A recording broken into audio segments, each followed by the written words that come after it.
programa Saber Direito desta semana é com o professor Gustavo Pereira e o curso é sobre direitos humanos. Tem dúvida sobre o assunto? Mande um e-mail para nós, saberdireito@stf.jus.br. Você também pode estudar pela internet acessando o site www.tvjustiça.jus.br. Olá, esse é o Saber Direito e meu nome é Gustavo Pereira. Estamos trabalhando o tema dos direitos humanos e, bom, eu sou mestre em Direito, doutorando em Filosofia e trabalho na assessoria a imigrantes e a refugiados lá no Rio Grande do Sul.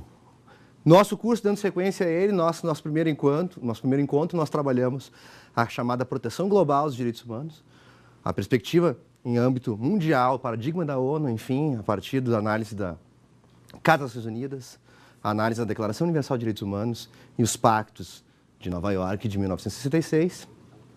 Num segundo momento, nós analisamos a questão, na segunda aula, nós trabalhamos a questão da proteção regionalizada dos direitos humanos, mas dando muito mais atenção à questão regional interamericana, porque o Brasil diz respeito ao Brasil. No nosso terceiro movimento, nosso terceiro encontro, nós falamos a questão da proteção mais específica, a proteção internacional dos refugiados, que é um tema que vem ganhando cada vez mais notoriedade em termos nacionais, apesar disso já ser algo bastante reverenciado em termos mundiais, né? Com cerca de 47 milhões de refugiados no mundo, segundo os relatórios do órgão responsável chamado Acnur, que nós vimos no nosso terceiro encontro. Enfim, e nessa quarta aula, nós falaremos também na especificidade da circunstância da proteção para as pessoas chamadas de apátridas, aquelas pessoas que não têm uma nacionalidade, ok?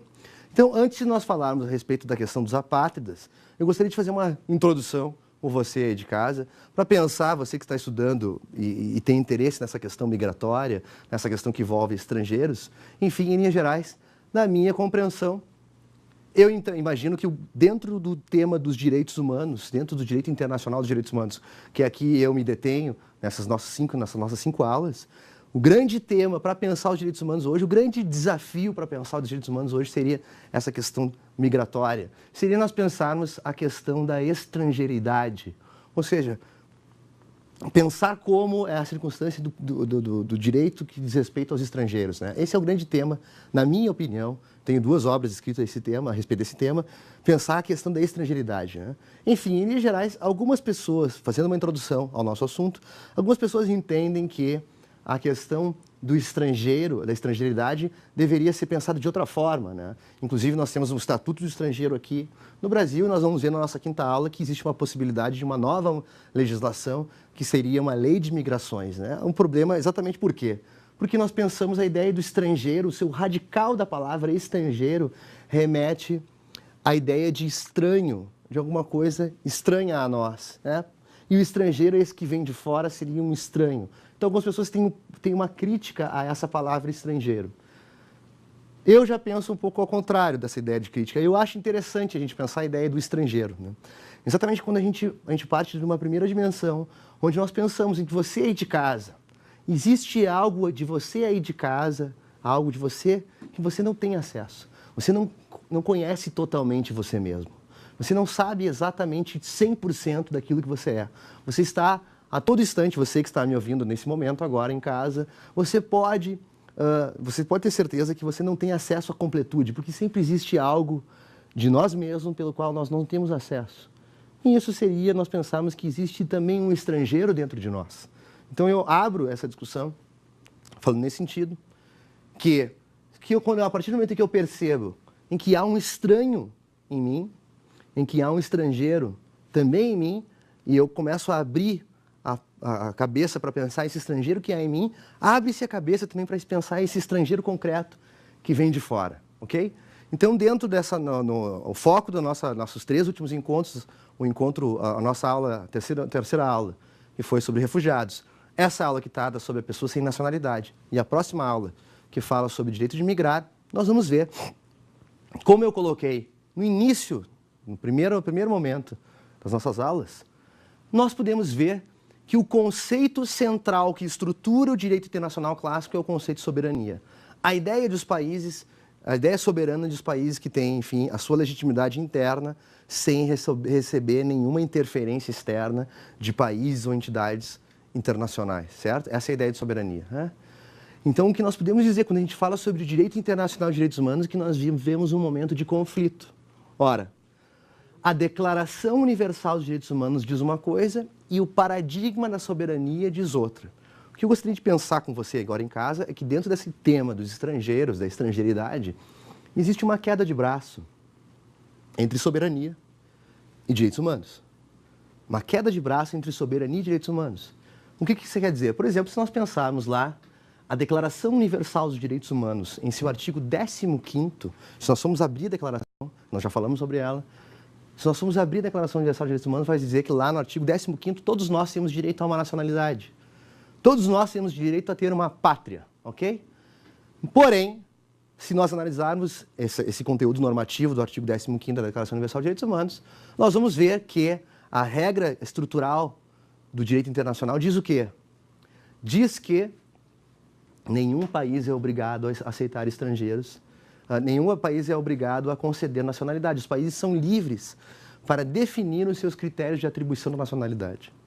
Quem é brasileiro é o Brasil que define, quem é francês é a França que define, quem é americano, estadunidense é os Estados Unidos quem define, ok? Então nós temos aí a primeira queda de braço, choque entre direitos humanos e soberania.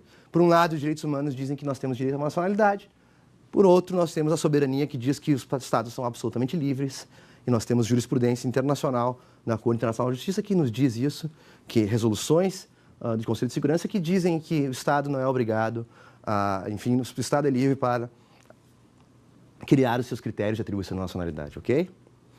Uma segunda esgrima, uma segunda batalha, uma segunda queda de braço entre direitos humanos e soberania seria no sentido de que, nós vamos lá de novo, a Declaração Universal dos Direitos Humanos diz que nós todos temos o direito de migrar, né? O artigo 13º vai dizer que nós temos direito de migrar. Ora, se nós temos direito de migrar, qual é a consequência drástica disso, que eu vou retomar no próximo encontro? Se todo mundo tem o direito humano de migrar, acaba a ideia, por exemplo, de que existam imigrantes estrangeiros ilegais. Isso é drástico. Então, a primeira batalha entre direitos humanos e soberania vence a soberania, porque nós sabemos que, apesar de todo mundo ter direito a uma nacionalidade, na prática os países são livres para atribuir seus critérios. E essa segunda batalha, essa segunda queda de braço entre direitos humanos e soberania, quem vence também é a soberania. Porque mesmo nós tendo todos nós direito de migrar, e esse vai ser o ponto da nossa próxima aula, na prática nenhum país é obrigado a aceitar estrangeiros em seu território. É o que nós vemos a todo instante, certo? E uma terceira batalha ainda diria respeito a essa questão de que todo mundo, segundo o artigo 14º da Declaração Universal de Direitos Humanos, todos nós temos direito a ser asilados políticos, e segundo aquilo que eu falei lá na aula passada, segundo a Convenção de Genebra, que estabelece o Estatuto dos Refugiados, que boa parte dos países do mundo já aderiu, já faz parte, já se firmaram o compromisso internacional, nós vemos que ainda isso é uma realidade, um porvir, porque os Estados ainda, principalmente aqueles estados que mais contribuem com o Alto Comissariado das Nações Unidas para Refugiados, eles também são talvez os maiores produtores que mais têm dificuldade em lidar com o fenômeno dos refugiados. Ok? Então essa é a nossa estrutura. O pensamento da estrangeiridade remete ao direito de nacionalidade, remete ao direito de migrar e o direito de ser considerado um refugiado ou um asilado. Ok? Na prática, a soberania vence. E é papel nosso, você aí de casa, e meu aqui como professor, como ativista dos direitos humanos, de tentar reformular essa compreensão para que nós possamos construir um país melhor, construirmos um mundo melhor, para além dessas arapucas que ainda nós vivemos quando pensamos em termos de civilização, quando pensamos em relacionamento com os demais, certo? Nosso ponto de hoje, então, depois dessa longa introdução, é trabalhar a questão, o fenômeno da patridia, né? O que é uma pátrida? O que é uma pessoa que não tem nacionalidade? Isso para nós pensarmos, aí você que está em casa, imagine você aí em casa, pensando no que é não ser brasileiro, é coisa que muito dificilmente nós pensamos, né? Nós pensamos muitas vezes que nós não temos um carro, que nós não temos talvez acesso a um ensino de qualidade, etc., saúde, educação, tantas coisas que nós falamos que nós temos dificuldade de acesso a isso, mas nós não falamos, nunca pensamos o que seria se nós não fôssemos brasileiros? O quão drástico seria essa circunstância de não termos uma nacionalidade. Então, o que é, para a gente pensar o que é o apátrida, a gente tem que pensar o que é a nacionalidade. Então, esse é o primeiro ponto para nós discutirmos hoje. O que seria a nacionalidade? Bom, nacionalidade seria, em linhas gerais, o vínculo jurídico e político. Alguns autores vão dizer o vínculo jurídico, político e simbólico de um ser humano em relação ao Estado. Isso é a nacionalidade. Quando a pessoa detém uma nacionalidade, ela tem um vínculo, um elo jurídico e político com o Estado, que é, enfim, ao fim e ao cabo, aquele ente que detém responsabilidade sobre aquela pessoa, sobre o seu nacional, né? Isso é importante a gente pensar que existe uma relação, apesar de não serem sinônimos, nacionalidade e cidadania são sinônimos, poderiam ser atrelados como conceitos paralelos, correlatos, apesar de não serem sinônimos. A cidadania é uma consequência da nacionalidade, mas para a gente simplificar o nosso papo aqui, nós poderíamos traduzir como cidadania e nacionalidade como tão conexos que não valeria muito a pena nós diferenciarmos, ok? Então, ter uma nacionalidade significa ter um vínculo jurídico e político com o Estado. Logo, não ter uma nacionalidade significa não ter esse vínculo jurídico e político com o Estado nenhum. Tá? Algo que para nós, como eu havia falado, é difícil a gente pensar. Imagina você ir de casa, se você fosse pensar o que seria a vida de você se você não tivesse um RG, se você não tivesse um CPF, quantas vezes vocês já foram reivindicados preencherem cadastros ou essa informação foi necessária para vocês terem acesso a qualquer coisa da vida de vocês. Imaginem vocês não terem isso. Isso é o desafio. Pensar nessa condição. O que seria não ter essa nacionalidade? Seria, ao fim e ao cabo, ter dificuldade em acesso à saúde, em acesso à educação, em acesso a políticas públicas, em acesso à moradia, em casamento, viagens, etc. Os atos mais elementares da vida civil, aquele que nós nem percebemos que nós nos valemos da nacionalidade para termos, é o que atinge a pessoa que não tem uma nacionalidade. É isso. Essa é a ideia. Porém, mas você poderia estar pensando aí em casa também que isso é um fenômeno muito raro, que, afinal de contas, nós não conhecemos os apátridas, nós não sabemos, pouco sabemos deles, a literatura dos direitos humanos e até mesmo o direito internacional dos direitos humanos, digamos assim, não se preocupa tanto com isso, nós temos não temos tantos livros escritos sobre isso. Porém, segundo o Alto Comissariado das Nações Unidas, que foi aquele órgão, a Organização Internacional que trata dos refugiados que eu falei na nossa aula anterior, é a mesma organização internacional que toma partido em relação à proteção dos apátridas, ok? Então, você poderia pensar que isso é uma circunstância um fenômeno relativamente raro, um fenômeno da apatridia, digamos assim. Eu vou lhe dizer que não. Segundo os últimos relatórios do Acnur, os últimos relatórios de tendências globais do Alto Comissariado das Nações Unidas para Refugiados, nós temos cerca de 10 a 12 milhões de pessoas sem nacionalidade no mundo hoje em dia. 10 a 12 milhões de pessoas sem nacionalidade. É algo realmente um número bastante exorbitante, nós pensarmos, né? 12 milhões de pessoas que não têm esse vínculo jurídico, político com nenhum Estado. E, enfim, o que representa não ter esse vínculo jurídico, político com nenhum Estado foi aquilo que eu acabei de dizer. Essa dificuldade nos atos mais elementares da vida civil. Ok? Em virtude dessa circunstância da apatridia, nós temos 3 documentos que eu vou falar em alguma medida aqui na nossa exposição. Né? Já falei que o Acnur, o órgão responsável para tratar dos refugiados, é também o órgão responsável para essa assistência humanitária para com as pessoas sem nacionalidade também. Nós temos a Convenção que estabelece o Estatuto dos Apátridas de 1954, e foi feita e realizada em Nova York. Nós temos a Convenção de Genebra do Estatuto dos Refugiados em 51. 3 anos depois, nós temos em Nova York a Convenção dos Apátridas de 1954, ok? Que tem um número de ratificações, lembrando, ratificação é quando o Estado admite o tratado como pacta sunt servanda, ou seja, como ele se compromete a cumprir. Nós temos um número bastante pequeno de ratificações, muito menor no caso da apatridia do que no caso dos refugiados. Né? Nós temos esse tratado internacional, então, de 1954, que é a Convenção dos Apátridas, e nós temos também a Convenção para a Redução dos Casos de Apatridia, de 1961, ok? Então, portanto, 7 anos mais tarde, a comunidade internacional fez mais um tratado, então, para vermos quão drástico é a situação dos apátridas. Nós fizemos mais uma convenção em 61, uma 54 e uma 61, para tentar, em alguma medida, amenizar esse problema da apatridia, esse problema que é não ter uma nacionalidade, não ter um vínculo jurídico, político com nenhum Estado. Também nós temos, para vermos quão drástica é essa situação dos apátridas e tão pouco estudado, uma pena que é tão pouco reverenciado pelos estudiosos de direito internacional dos direitos humanos, nós temos também documentos que é o Manual para Parlamentares. A ONU se preocupou o Acnur e a ONU se preocuparam em construir uma cadeia normativa para que os parlamentares do mundo, dos países que ratificaram a convenção, tanto a Convenção dos Apátridas quanto a Convenção para a Redução dos Casos de Apatridia, para que seja uma guia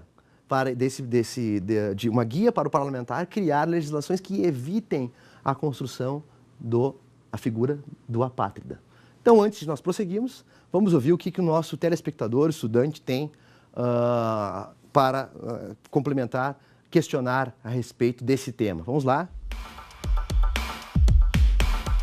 O que gera apatridia?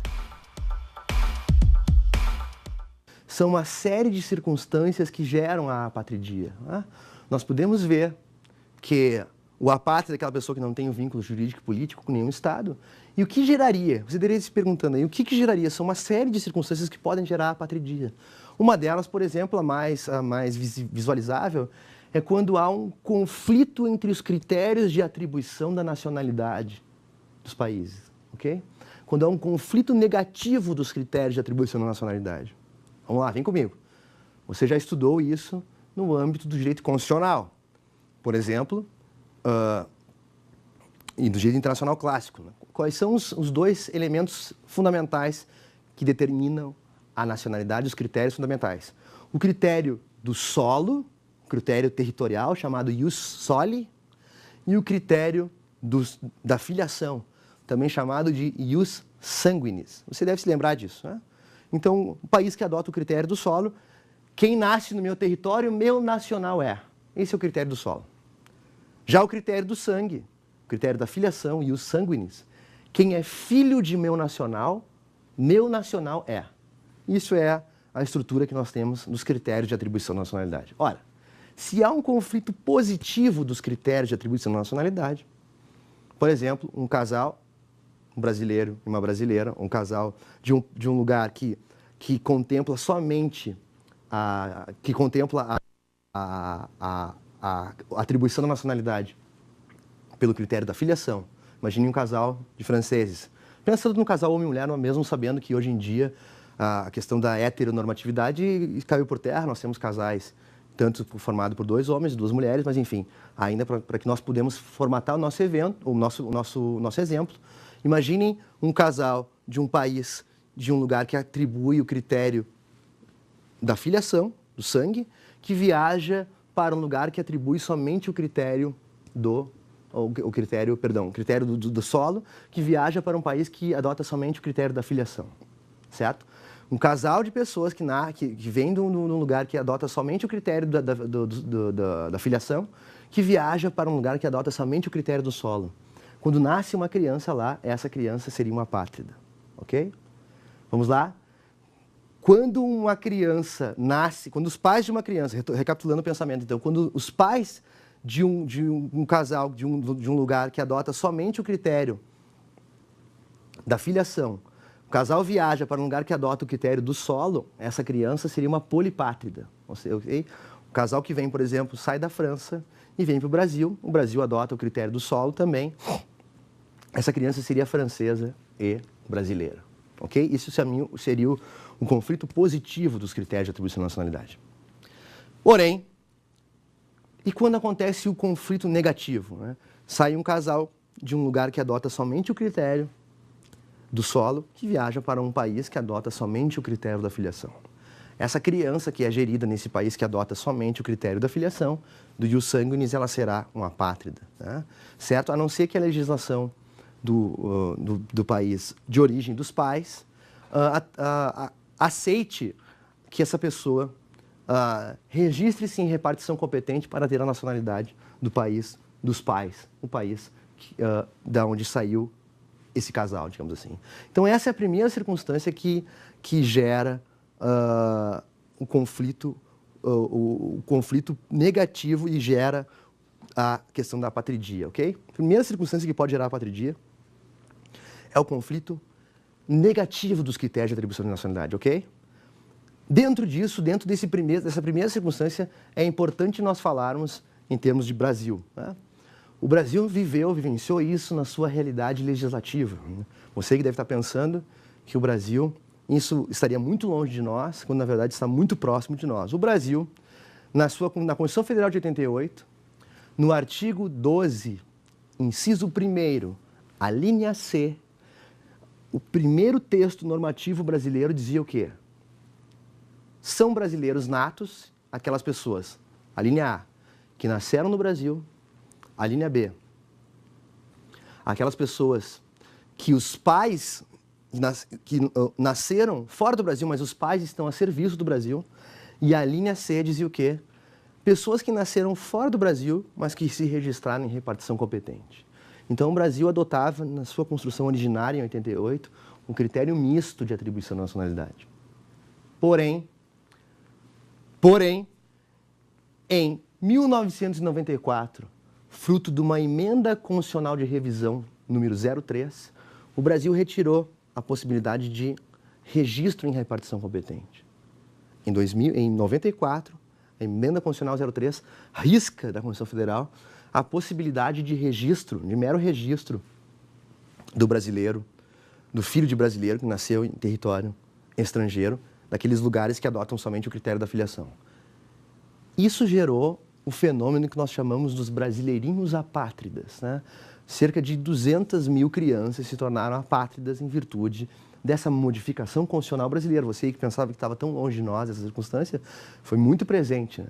Então, uma modificação legislativa em 1994 gerou um tamanho número de brasileirinhos apátridas, crianças apátridas. Uma delas, inclusive, foi até o filho do Ronaldo Nazário, jogador de futebol, que teve o seu filho, primeiro filho, por um período de tempo como apátrida, ok? Essa situação dos brasileirinhos apátridas, depois de uma pressão muito forte de uma ONG que tomou assento pela causa, somente em 2007 que nós tivemos a emenda constitucional número 54, que retomou o texto originário da Constituição, ok?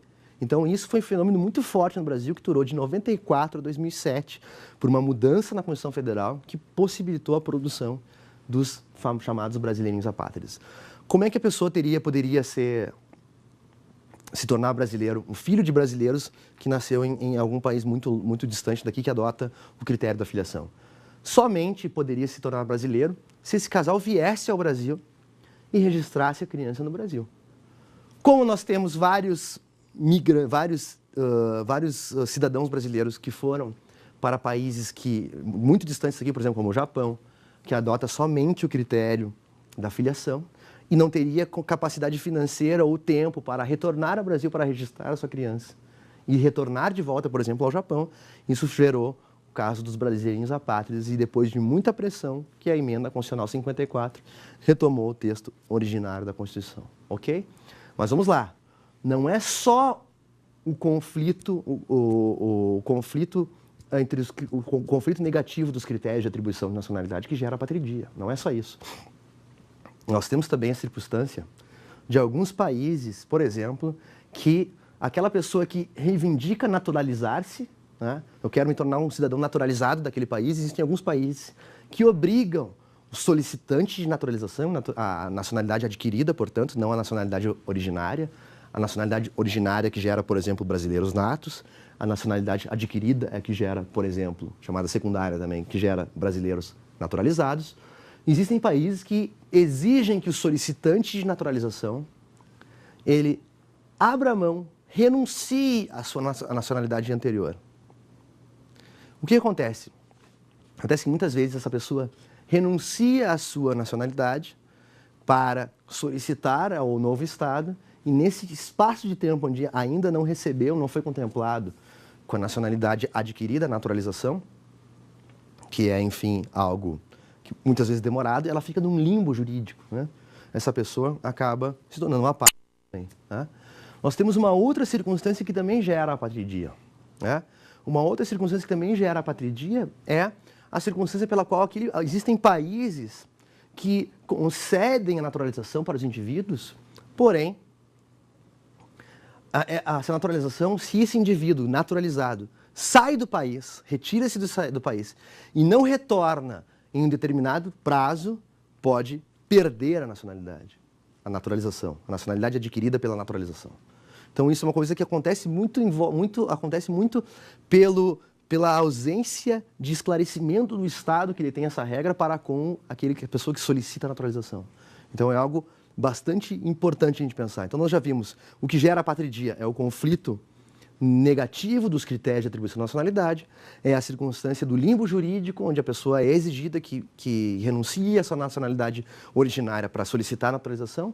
A terceira circunstância que nós acabamos de ver é aquela pessoa que sai do seu país e não respeita um determinado prazo, que até mesmo desconhecia e acaba perdendo a naturalização, a nacionalidade, portanto. Nós temos a circunstância ainda que envolve movimentos de criação de novos estados, por exemplo, que aconteceu lá na ex-Iugoslávia, e aconteceu muito com a formação, com o desmantelamento da União Soviética, que trouxe novos estados e questões de dificuldade de compreensão de nacionalidade, de critérios de nacionalidade, enfim.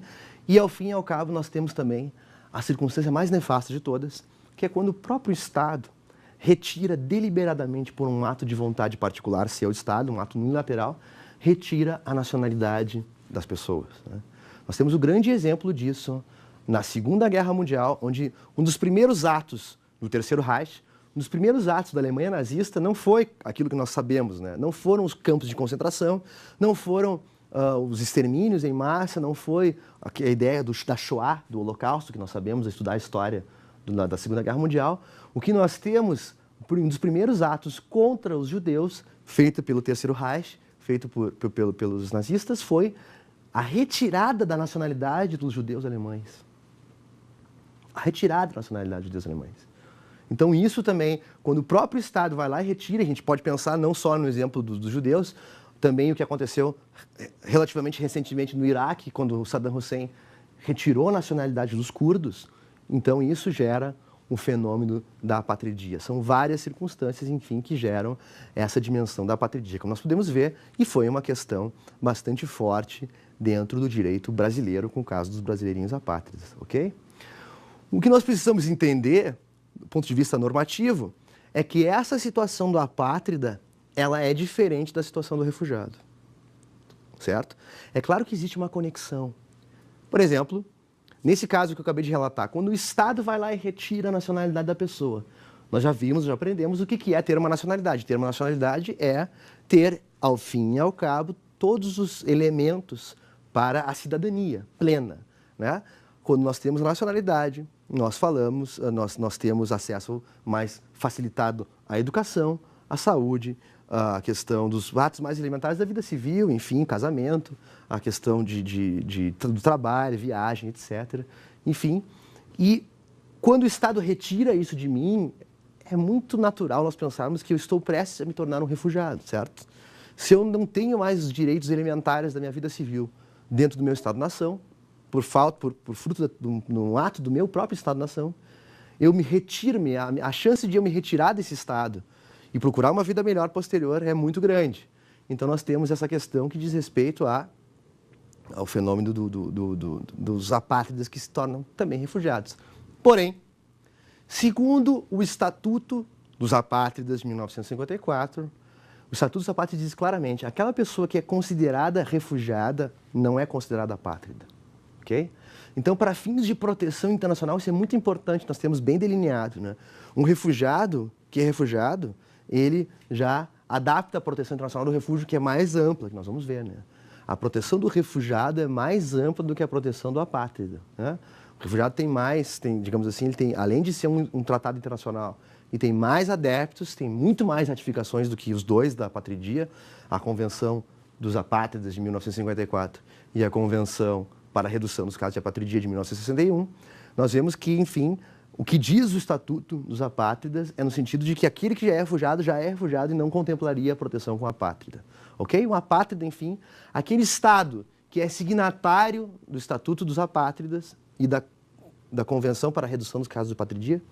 O Brasil é signatário, o Brasil ratificou os ambos tratados, né?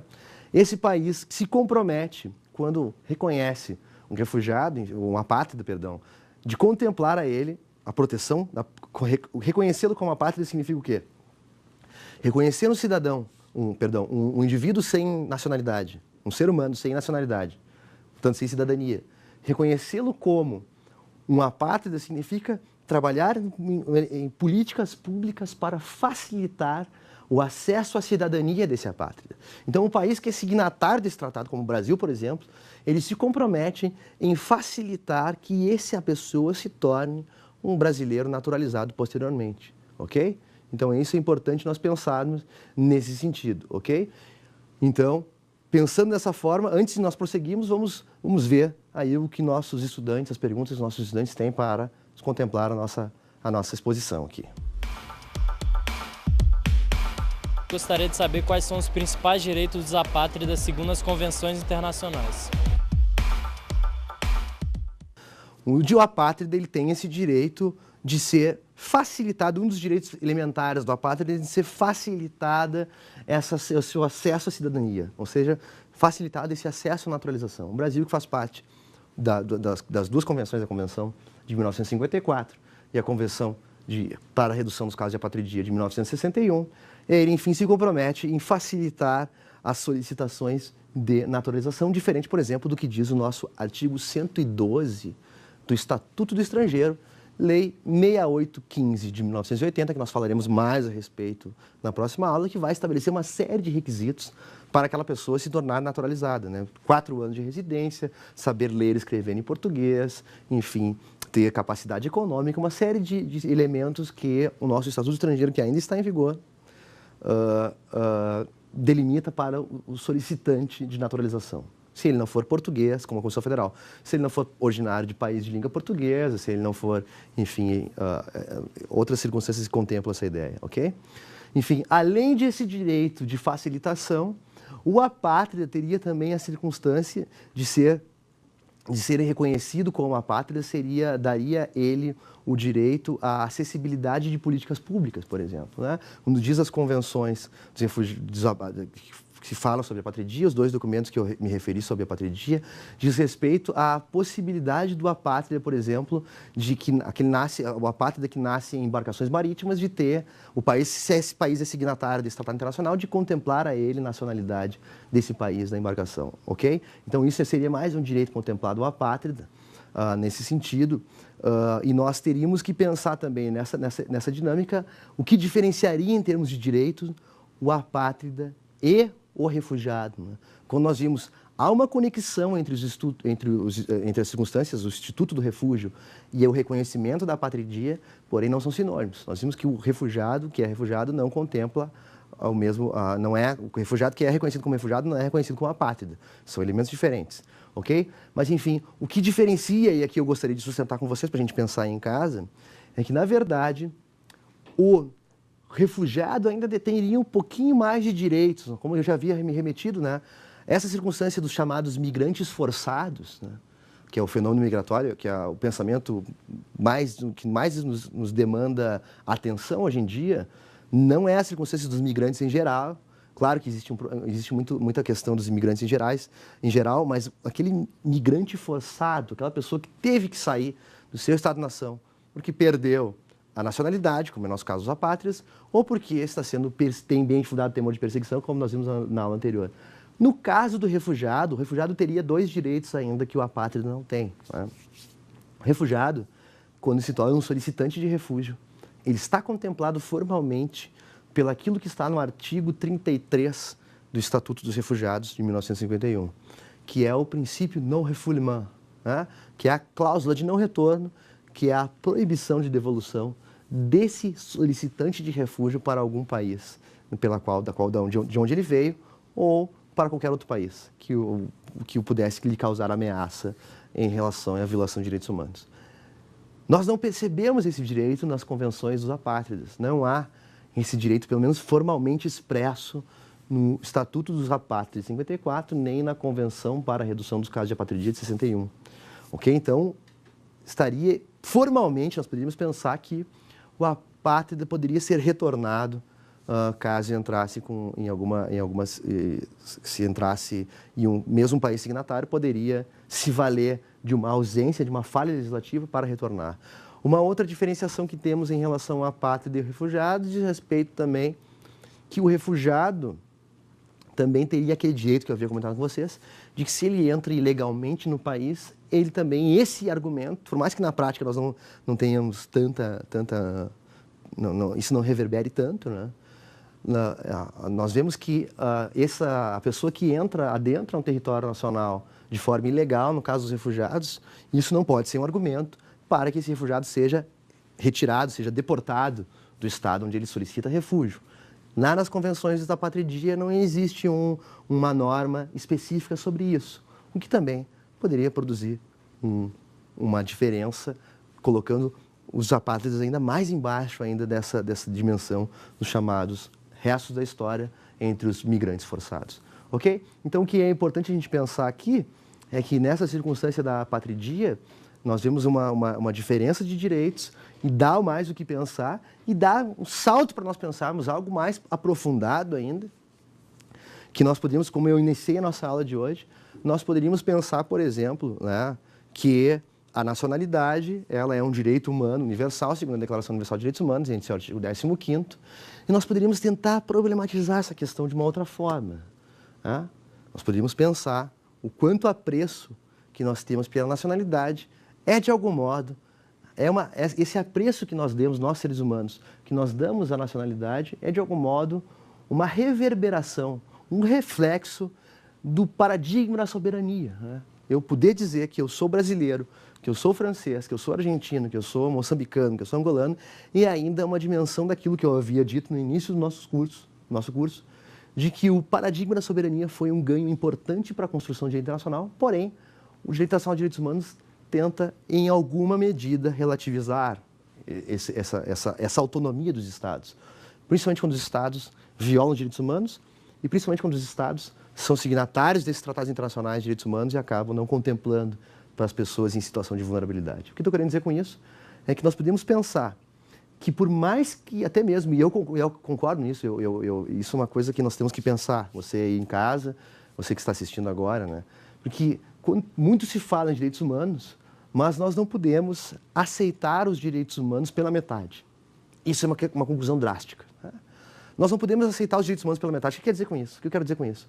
Que, por exemplo, o direito de migrar, que é o tema do nosso próximo encontro, se nós pensamos ele nas últimas consequências, nós vamos chegar à conclusão que nós temos que abandonar a ideia de que existem imigrantes ilegais, já que é um direito da pessoa migrar.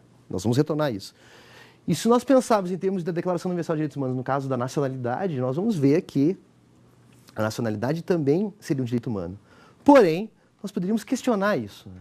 Nós poderíamos ver e teríamos uma série de elementos para dizer que a nacionalidade, nós poderíamos pensar agora do ponto de vista um pouco mais abstrato, né? Saindo um pouco dos elementos normativos, nós pensarmos um pouco de um horizonte um pouco mais abstrato, nós podemos ver que a nacionalidade poderia ser vista também como um mecanismo excludente, talvez, né? Como um mito, como uma ficção. Né? Como assim? Enfim, o desafio, pelo menos filosófico, que eu teria para pensar com vocês é, por exemplo, no início da racionalidade ocidental, quando nós pensamos, quando nós criamos, o que nós criamos exatamente no momento onde nós construímos a ideia do cidadão, a ideia de cidadania. O que nós inventamos no mesmo momento em quando nós inventamos a ideia do cidadão? Nós inventamos o não cidadão. Já pensaram nisso? Quando nós criamos a ideia de cidadania, nós criamos ao mesmo tempo a ideia de não cidadania. Então nós produzimos a ideia do apátrida. A construção da cidadania é responsável pela construção do seu revés, que é o apátrida. Isso é para pensar que, de repente, talvez, o conceito de cidadania que é tão reivindicado por aí, talvez, pensado um segundo olhar, uma dimensão um pouco mais abstrata, seria, em alguma medida, um conceito excludente. Né? algo um pouco ousado para nós pensarmos em termos de direitos humanos, certo? Então, o que nós temos ainda para pensar? Dentro desse fenômeno, o que nós vimos nessa dimensão estamos trabalhando aqui na aula de hoje, o quanto a nacionalidade é esse vínculo pelo qual nós nos agarramos, porque não ter uma nacionalidade significa realmente ter uma série de problemas pelos quais nós não temos, talvez, capacidade de resolver. Nós somos afetados pela nacionalidade, nós nos agarramos aí na ideia de nacionalidade, nós temos vários filmes que demonstram isso, o quanto essa ficção, esse mito da nacionalidade é um mito concreto, que afeta milhares de pessoas.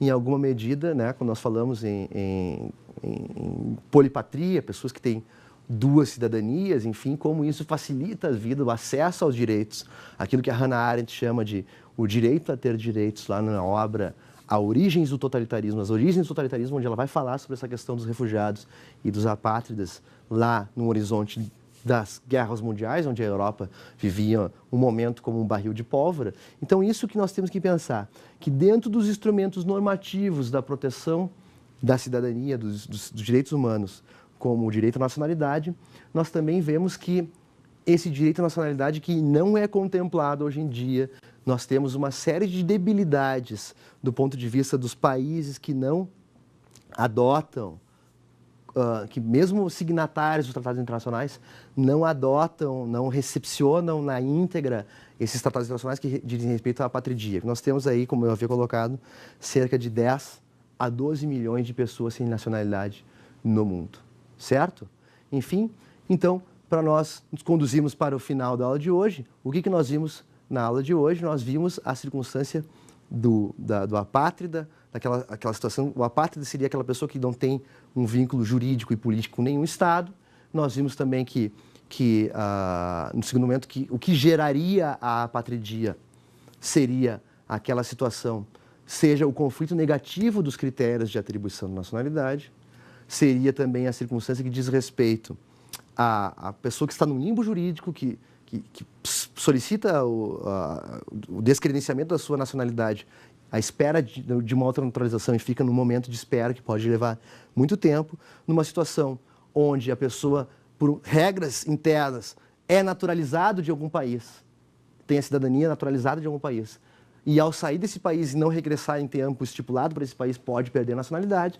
Temos a circunstâncias de países que se dividem e também gera isso a apatridia, e tem a circunstância também daqueles países que enfim, retiram a nacionalidade das pessoas. Percebemos, então, que dessas circunstâncias, quando o Estado retira a nacionalidade da pessoa, gera essa questão mais drástica da construção da apatridia. Vimos, então, alguns países que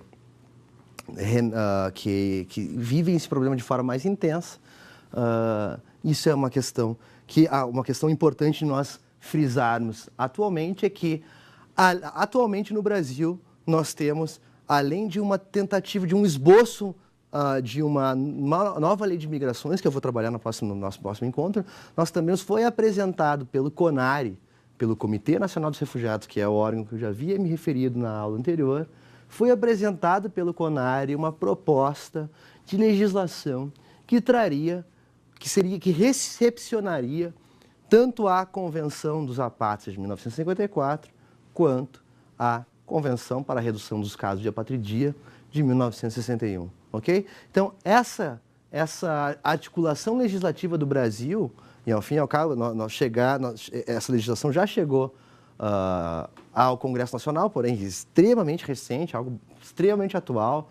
Não houve ainda uma manifestação do Congresso Nacional, mas, em linhas gerais, essa proposta de reformulação legislativa traria para a competência do CONARE aquilo que eu já havia falado anteriormente, né? Tal qual é o Acnur é o responsável pelos refugiados. No Brasil, o CONARE, o Comitê Nacional para Refugiados, é o responsável pelos refugiados e seria também o responsável pelos apátridas, assim como o Acnur é responsável pelos apátridas e refugiados. Então, traria aquela dimensão elementar, o direito fundamental mais importante da pessoa que não foi contemplada com a nacionalidade, que é a facilitação da sua naturalização no direito interno, ok? Ainda pensando na dinâmica dos direitos, se nós pensarmos que um apátrida não pode ser, lembrando, uma apátrida jamais terá contemplado como apátrida e refugiado, ele será sempre um ou outro, e como nós vimos pelas convenções, é importante nós analisarmos também que tentar, no direito interno brasileiro, sanar esse problema que a legislação, os tratados internacionais não contemplam, né? Como nós vimos, a grande diferenciação que nós poderíamos trazer, e isso é muito importante de frisar, que a condição de apatridia ou apátrida seria ainda mais, teria um rol de direitos menores do que refugiados, seria naquele sentido de que ele poderia ser retornado, né?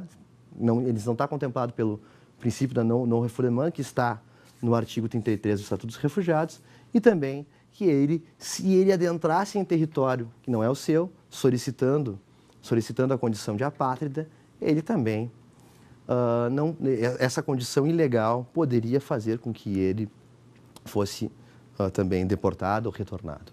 É claro que essa dimensão normativa, você em casa pode estar pensando, é claro que existe uma diferença entre os direitos dos apátridas e refugiados, não que a mera contemplação normativa resolvesse, em linhas gerais, todo o problema, né? Nós temos um grande problema, nós como juristas, em acreditarmos que aquilo que está formalizado está resolvido. Eu costumo sempre dizer isso para os meus alunos, né? O formalizado é o primeiro passo.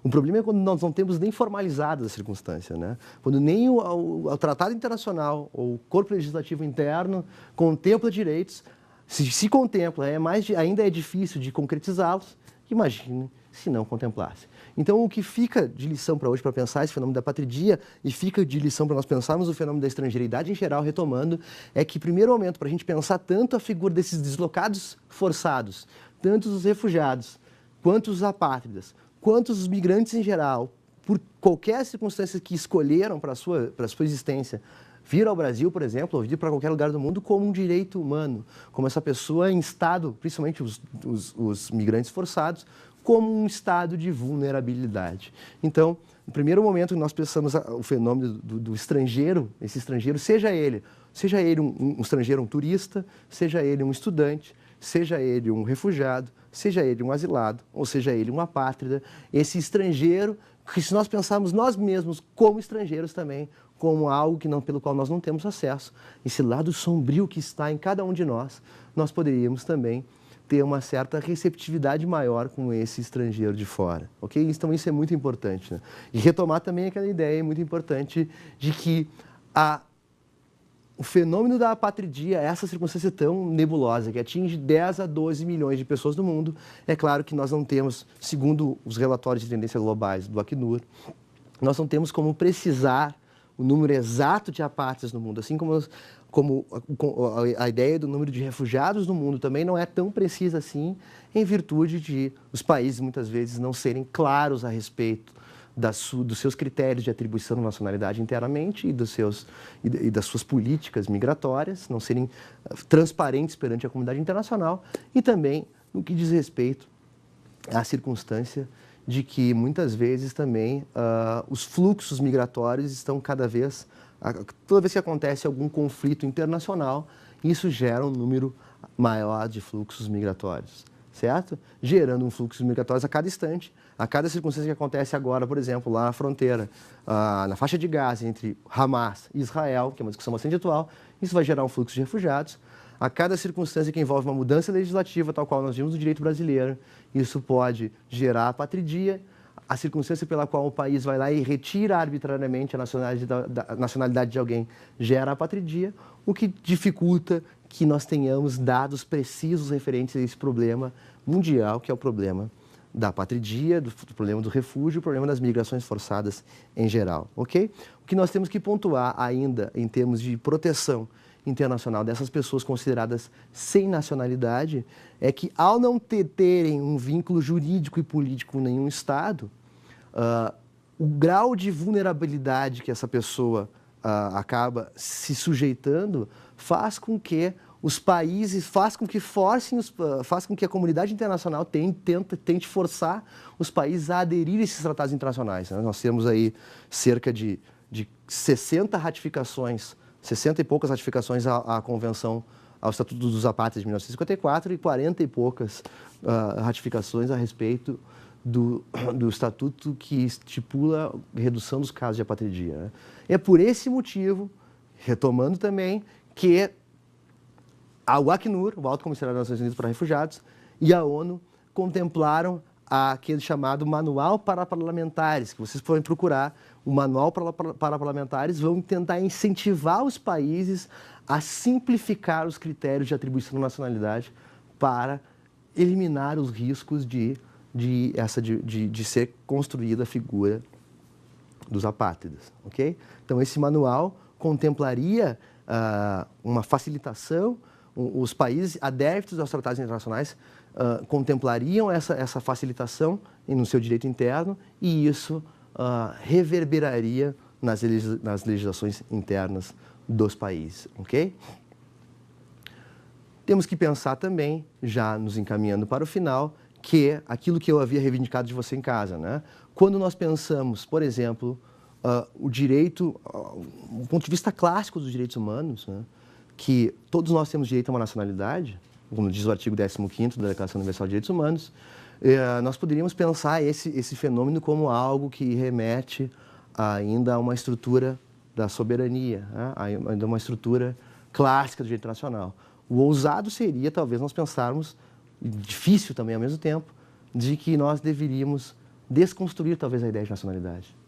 Algo bastante difícil de pensar, algo pensado, por exemplo, por um filósofo chamado Jacques Derrida, enfim, a ideia de nacionalidade como ainda a ideia de cidadania mundial como ainda uma ideia estruturada pela dinâmica da soberania, e seria não como um exercício regulatório de abdicar das fronteiras, abdicar da ideia de contemplar cada pessoa como francês, brasileiro, etc. Mas saber que eu não precisaria saber se uma pessoa é francesa, alemã, argentina, brasileira, etc., para contemplar direitos a ela, reconhecê-la enquanto um ser humano que tem uma alteridade, que tem uma exterioridade, que tem uma dignidade, enfim, que independe do seu elemento, da sua condição de nacional, de Estado específico, né? O que nós estamos falando aqui, eu desenvolvi isso em algumas obras, seria no sentido de nós, seria, do ponto de vista drástico, de nós desenvolvermos uma certa racionalidade apátrida. Nós não precisarmos mais pensar ancorado na estrutura da nacionalidade para contemplar o outro, o totalmente outro, como um ser de direitos, tal qual nós somos. E é isso, ainda falando nesse tema da estrangeiridade, que eu vou me encaminhando para o final. E no nosso último encontro derradeiro, nós falaremos sobre a questão das migrações. Até a próxima. Tem dúvida sobre o assunto? Mande um e-mail para nós, saberdireito@stf.jus.br. Você também pode estudar pela internet acessando o site www.tvjustiça.jus.br.